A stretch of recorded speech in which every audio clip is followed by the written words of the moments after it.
అందరికీ హాయ్ అండి. Central government తరఫున ఇంకో స్కీమ్ ఏంటంటే ఈశ్రమ్ కార్డ్ అండి. ఈ ఈశ్రమ్ కార్డ్ గురించి చాలా మంది తెలుసు, కానీ చాలా మంది తీసుకోలేదు. దీనివల్ల యూజ్ ఏంటంటే ఈ ఈశ్రమ్ కార్డ్ పైన 2 లక్షల ఇన్సూరెన్స్ ఉంటుందండి. ఒకవేళ మీకేమన్నా మీ వర్క్ చేస్తూ మీకేమైనా అయితే ఆ 2 లక్షల అనే అమౌంట్ అనేది మీ నామినీకి ఇస్తారు.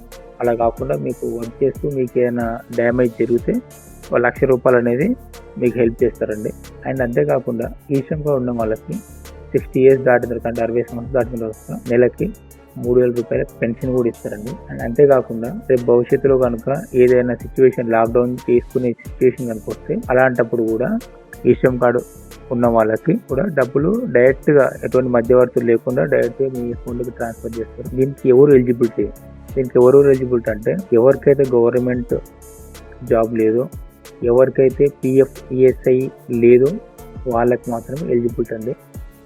అంటే ఫర్ ఎగ్జాంపుల్ మేస్త్రీలు, ఆటో డ్రైవర్లు, క్యాబ్ డ్రైవర్లు, కార్పెంటర్లు, పెయింటర్స్, డైలీ వేజర్స్, మేస్త్రి పని చేసేవాళ్ళు, వీళ్ళకందరికీ చాలా యూజ్ అవుతుందండి.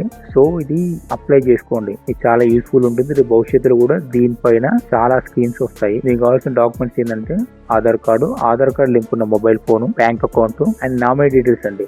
నామినీ యొక్క డేట్ ఆఫ్ బర్త్, నామినీ పేరు, nominee address, nominee mobile number, ఇవి తీసుకొని కనుక పెళ్లి సెంటర్కి వస్తే ఇమ్మీడియట్ గా అప్లై చేసి ఇమ్మీడియట్ గా కూడా ఈశ్రమ్ కార్డు ఇస్తామండి. దీని గురించి మీ ఫ్రెండ్స్ కి, రిలేషన్స్ కి షేర్ చేయండి.